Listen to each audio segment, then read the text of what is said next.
Hi, and welcome to the Poke Report. I'm Peyton Schmidt. And I'm Steve Spears. We're going to be your host for everything Cowboy sports related this year. For our first show, we are on site in Manhattan, where the Cowboys will take on the Wildcats this Saturday. Now, this is OSU's second game in the Big 12 play and also their second ranked game so far. So, Steve, since this is our first show, let's give the audience a little bit of OSU football. What has been your favorite OSU football game that you have attended as a student? It had to be the Arkansas game in double overtime. On the field, when they got that stop in the second overtime, the field was electric. It was crazy. That was electric. I got the chance to be on the field for that game, and let me tell you, my ears were almost bleeding. It was so loud. But you know what game was not fun? The Utah game. Right. We're going to go ahead and go to our guy, Landon Patch. He's going to give us the rundown on the Utah game. It was a scorcher out here today in Boone-Pickens Stadium as it reached temperatures over 150 degrees on the field. However, one group that did not start out hot was the Cowboy offense. Oklahoma State's offense sputtered in the first half, only scoring 3 points and turning the ball over right before halftime. The defense kept the Pokes close, only allowing 10 points and forcing their own turnover. Head coach Mike Gundy says his defensive leadership stepped up. And in that huddle, like I walked in there to be a cheerleader. I didn't need to be a cheerleader. They were good. They said, Coach, we're good. I said, we'll try to get another stop. I need one more stop. They were good. The defense created opportunities all day with 3 turnovers. The Utes ran over 20 more plays than the Pokes and over 200 more rushing yards. Even with this, the Pokes stayed in it.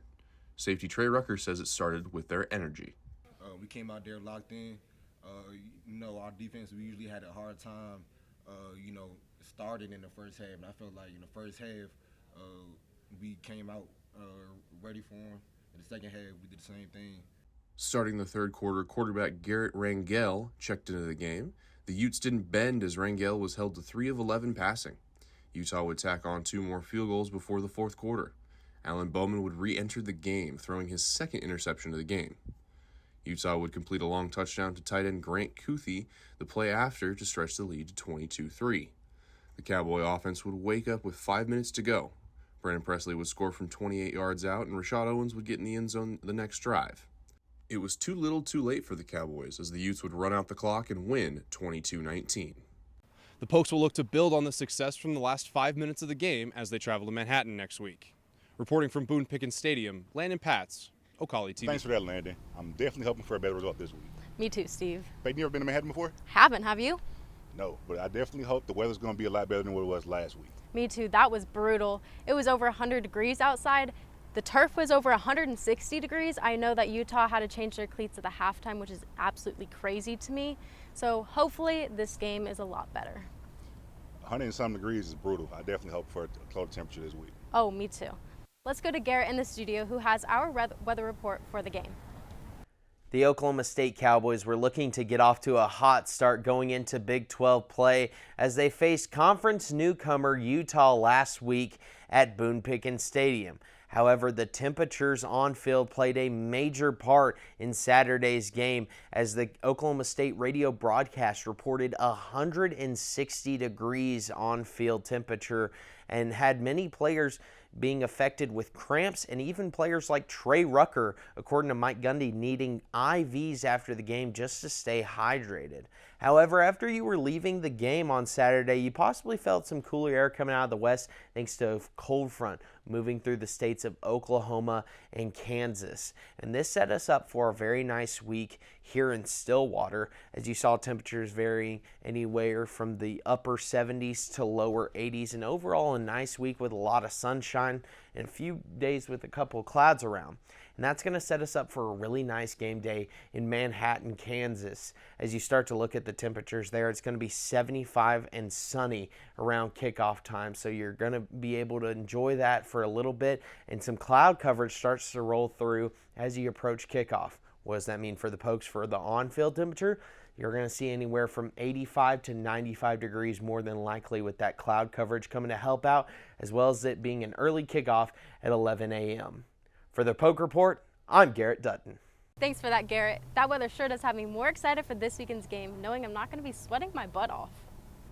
Now we're taking a short break, but when we come back, we're talking some tennis, some softball, and a coaching lesson. Stay with us. I want to show you something. This is the money we could save by switching from fresh packed California crushed tomatoes to concentrated tomato paste. I want to show you something too. I got a new door. Go take a look at it.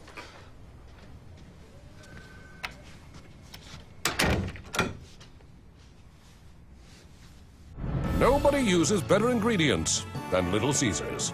Like fresh-packed California crushed tomatoes. Pick up a large, deep dish for just $8. Pizza, pizza. Introducing Lincoln Black Label at Diffie Ford Lincoln. Designed to impress those with impeccable taste, Lincoln Black Label features a collection of interior themes and a host of exclusive membership privileges, inspired by attention to detail and a love of automobiles. With Lincoln Black Label, you'll enjoy an extended premium maintenance plan that covers wear items or even remote vehicle delivery. Lincoln Black Label isn't about luxury ownership, it's about membership. Lincoln Black Label, exclusively at Diffie. Welcome back to the Poke Report. As conference games progress, have you been keeping up with our competition lately, Steve? Oh yeah, the TV's on multiplay. I got all the games on. I want to see who's doing what to who and the overall best games. I'm right there with you, Steve. Kind of like last year's overtime win against BYU, I want to see more nail biters like that. And to see more about those nail biters and what's going on in the conference, we're going to go to our Big 12 analyst, Caroline, to see what's going on in the conference. In Manhattan, Kansas, I'm Caroline Cook with your Big 12 update. I'm right outside of the Bill Snyder Stadium, and we're preparing to take on our rivals this week, K-State. Week 1 against South Dakota State University, Oklahoma State ended South Dakota State's 29-game winning streak with a dominant 44-20 victory. Quarterback Alan Bowman threw for 265 yards and 3 total touchdowns, while running back Ollie Gordon II contributed to 97 rushing yards and 3 total scores. The next weekend, Oklahoma State played a back-and-forth game against Arkansas 39-31 in a suspenseful double overtime game, overcoming a 2-score halftime deflect with Ollie Gordon's 8-point effort and key defensive turnovers. Both teams missed field goals in overtime, but the Cowboys capitalized to secure the win. The following week, OSU cruised to a 45-10 victory over Tulsa, with quarterback Alan Bowman throwing for 396 yards and 5 total touchdowns, improving the Cowboys 3-0 as they head into Big 12 play against Utah. Where it came to an end of the winning streak happened between Utah at home for us last weekend with a defeat of 22-19. In the current Big 12 rankings, BYU and Utah lead the pack, both holding an undefeated 4-0 record and strong defensive performances. UCF also remains unbeaten at 3-0, while Colorado, Cincinnati, and Texas Tech follow closely behind with their 3-1 records. Teams like Iowa State and Arizona State show potential despite their early losses, while Oklahoma State sits in the middle with a 3-1 record but a recent loss. TCU and Baylor, traditionally strong teams, are struggling with their 2-2 records, and Kansas and Houston round out the standings, each facing significant challenges early in the season. Week 5 of Big 12 features some key matchups. BYU faces Baylor in an early game with Baylor favored. Oklahoma State takes on Kansas State at 11 a.m. where Kansas State is favored. In the afternoon, UCF is a heavy favor over Colorado, while Kansas is a smaller favor over TCU. Iowa State favored in the game against Houston in the evening, and Cincinnati faces Texas Tech, who is also favored that day. The day wraps up with Arizona visiting Utah in a late-night showdown. From outside the Bill Snyder Stadium, I'm Caroline Cook. That was your Big 12 update, and I'm going to send it right back to Steve. Thanks for that, Caroline. I'm even more excited about Big 12 play now than before. You know, I've been ready since last season, but soccer is in full swing, and the Cowgirls have been killing it. Let's take a look at it. The soccer season for Oklahoma State Cowgirls started out strong. Up until about a week ago, the Cowgirls were undefeated on the season. Colorado, a team they haven't faced since 2016, put an end to OSU's undefeated season. The Cowgirls lost their second game in a row when they faced Texas Tech. BYU was the Cowgirls' most recent matchup, adding a second tie to their record.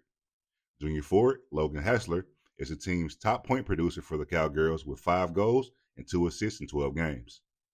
The Cowgirls' next game on the schedule is against Utah, where they are favored to win. They're doing great, and I love to see it. Oh, I love to see it too, Steve. I'm so excited to see what those Cowgirls can do this season. Speaking of the Cowgirls, Peyton, you been on TikTok? I have, Steve, and I think I know where you're going with this one. So the Cowgirls equestrian team is fighting to get Snoop Dogg to come check out their program. They are. I don't know if y'all seen it, but equestrian, Snoop Dogg, Olympics kind of collaborated. He was there with Martha Stewart, and he had a blast. In fact, he actually said equestrian is his new favorite sport. That stood out to Peyton Baxter, who is a senior on the equestrian team. She brought that idea up to Larry Sanchez, the head coach, and she's like, hey, what if we get Snoop Dogg to come to an equestrian meet? And he kind of laughed and joked and was like, yeah, sure, whatever. Until here they are 43 days later making TikToks trying to get him to an equestrian meet. And, you know, Steve, they've had who? Steve Lutz, President Shrum, Ollie Gordon. They made an appearance at halftime or at the football game. I don't know what else they're going to have in store up their sleeves. Snoop Dogg with equestrian would be lit, to say too much. But he's done so many things, cooking shows. I think it'd be great for him to go ahead and come out and show out. I mean, like, we have Flavor Flav with the Olympics too, so. But speaking of two teams collaborating, we're going to go ahead and check out what Honor Gret did with the softball team. I'm here at the Cowgirl Stadium with two of the newest faces of the Cowgirl softball team. We got Riley Crandall and Amanda Hassler here with me today, and I'm going to ask you guys a question about a little incident that you all had a couple of weeks ago. You guys were supposed to go on a team retreat and ended up having to do the program. So tell me about that experience a little bit. Very humbling, but it was good to get together as a team and go through something really hard. I think it showed us what we need to work on and where our leaders are, and brought us together in a way that probably we wouldn't have been able to accomplish otherwise. Well, I don't know how I would have felt about that in this moment, but let's move on, and I'll ask you a little bit about the fall season that y'all have coming up. What are you guys the most excited about, or what should we expect from the Cowgirls for this fall season? I'm excited to just show everyone what we're made of. We're a very tough team and we're very energetic, and I'm so excited to show everyone what we're ready to do. That looks like a lot of fun to look forward to. Riley here is going to show me how to pitch a softball. I don't know much about softball, so let's see how I'll do. So we're here at the ball pin now, and Riley's going to demonstrate how a perfect pitch would be. Okay, so obviously you got the ball. Just start together. So it's called presenting the ball. And for right, since we're both right-handed, left foot back, lean back, and then go forward like if you're gonna run. Arms come up, left foot comes up, then you go. Okay. Okay. You want to demonstrate one.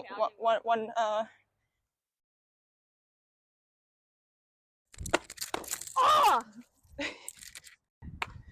Okay, let me try. So right foot forward, lean back. Yeah! Okay, that was not bad at all.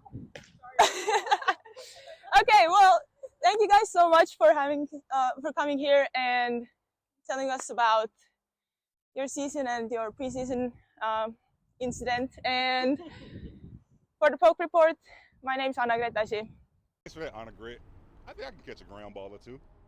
Oh, I think you can, Steve, easily. We're going to head straight on into OSU tennis preview with Ty. Heading into this season, both the Cowboy and Cowgirl tennis teams have something to prove, and for vastly different reasons.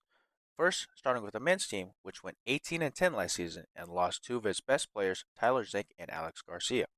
With them departing, head coach Dustin Taylor is set to rely on a roster that is more than 57% younger classmen.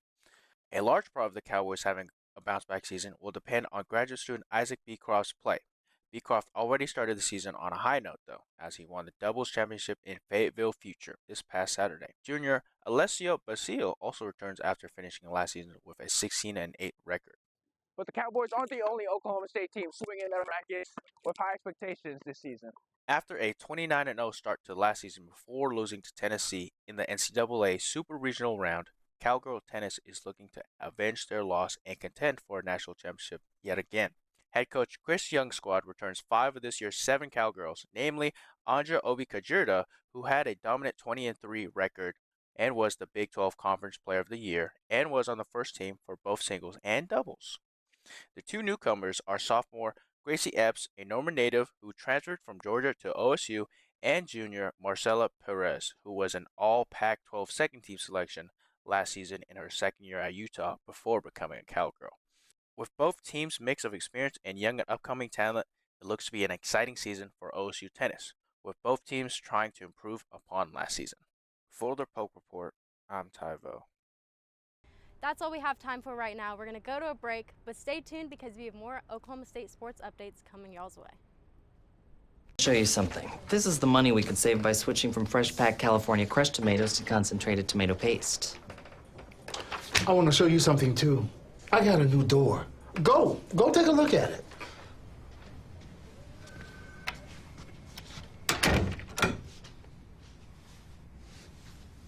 Nobody uses better ingredients than Little Caesars. Like fresh packed California crushed tomatoes. Pick up a large deep dish for just $8. Pizza. Introducing Lincoln Black Label at Diffie Ford Lincoln. Designed to impress those with impeccable taste, Lincoln Black Label features a collection of interior themes and a host of exclusive membership privileges, inspired by attention to detail and a love of automobiles. With Lincoln Black Label, you'll enjoy an extended premium maintenance plan that covers wear items or even remote vehicle delivery. Lincoln Black Label isn't about luxury ownership, it's about membership. Lincoln Black Label, exclusively at Diffie. Hi, and welcome back to the Poke Report. Thank you for sticking with us. You know, Steve, Manhattan has been pretty fun so far, wouldn't you agree? It's been so fun, I think it's easy for the Cowboys to forget this is a business trip. Let's check in with my guy James Wilds about the Cowboy season so far. The Oklahoma State Cowboys are heading into Week 5 of their season. Currently, the Cowboys are 3-1 on the year. Here's how we got here. In Week 1, Cowboys took on back-to-back FCS champs South Dakota State in a highly anticipated early season matchup. The Cowboys pulled away for a 44-20 victory, thanks in part to a strong performance from senior linebacker Nick Martin. Martin had 10 total tackles, including a sack and a tackle for a loss. SEC foe Arkansas Razorbacks came to Stillwater in Week 2 for a rematch of an old rivalry. In a game for the ages, OSU clawed back from a 21-7 halftime deficit to win 39-31 in a double OT thriller. Cowboys clinched the win after Kendall Daniels stuffed the Razorbacks' 4th and 2 try deep in the end zone. OSU made the short trip to H.A. Chapman Stadium to take on Tulsa in what looked like a home game for the Pokes. Alan Bowman led the Cowboys to a 45-10 drubbing of the Golden Hurricanes, where he threw for nearly 400 yards and 5 touchdowns. In Week 4, conference play began with one of the more highly anticipated matchups of the college football season, with new Big 12 member Utah coming to Stillwater for a top 15 matchup. In a defensive grudge match, the Cowboys struggled to get much going offensively and fell 22-19 to a very disciplined and physical Utah team. Although starting conference play at 0-1, conference title hopes still remain for OSU, but a big one awaits this weekend as they head to Manhattan for a top 25 matchup with Kansas State. It's a good thing about college football. Every game matters, and you try to do the best you can. It's week to week. The Cowboys continue their season this weekend at Kansas State. The game kicks on at 11 a.m. Saturday on ESPN. For the Poke Report, I'm James Wilds. Thanks for that, James. Now, Peyton, we talked about the hospitality out here in Manhattan, but we actually have an expert. We have a student here joining us today to tell us more about how K-State does it. We do. We have Jimmy Kaufman joining us today. He's also a play-by-play radio member here at Kansas State. Thank you for joining us today. This is awesome. I appreciate you guys having me. Thank you. So, Jimmy, what are some of your favorite things to do in Manhattan? I love to get out. I love to get active. You know, it's usually beautiful weather here in Manhattan, Manhappiness as we call it. So I usually like to head out to the Flint Hills, do some hiking, maybe play some football with friends, stuff like that. Nice. What's some of your favorite sports memories here at Kansas State? Well, you guys aren't going to like my answer, but it's the 48-0 beatdown we put on you guys about 2 years ago, my freshman year, where we all rushed the field. That was a special moment for me. So, now, Jimmy, like you may have noticed, I am part of the Big Back community here. So, out here in Manhattan, Kansas, what are some foods that I have to try? There's a place called Taco Lucha on Aggieville, and they have this specific raspberry and cheese bean dip, which sounds completely dumb, but it's actually incredible. It's my favorite thing in the entire city of Manhattan. Interesting. You might have to try that out, Steve. So good. I may have to. I didn't know raspberries and beans go together, but we had to see what's up Hey, about. I didn't either. It shouldn't work, but it does. It's insane. Since we have you with us, Jimmy, we would love for you to be our guest picker. Let's do it. Sounds awesome. All right, let's go ahead and get into these picks. Now, we have to start with the SEC with probably the game of the week with Alabama and Georgia. Who you got? Both teams have great defenses and great quarterbacks, but I trust Jalen Milroe when the play breaks down and makes something happen more than I do Carson Beck. Give me Bama in a big upset win. I'm going to agree with you on that. I'm also going to pick Bama. I just think that they are going to pull off the upset. I actually go against you guys. I don't think the calendar boards did enough with Alabama right yet for me to hop on that bandwagon for an upset. Give me Georgia. So let's go ahead and go to the Big Ten, where we have Illinois and Penn State. Illinois just got a big top 25 win in Nebraska against Nebraska, but that's a program that hasn't beat a top 25 team in 8 years. So I think nothing's really changed on that front. I think Illinois is good, but doesn't have the experience to get it done like Penn State does. Give me the Nittany Lions.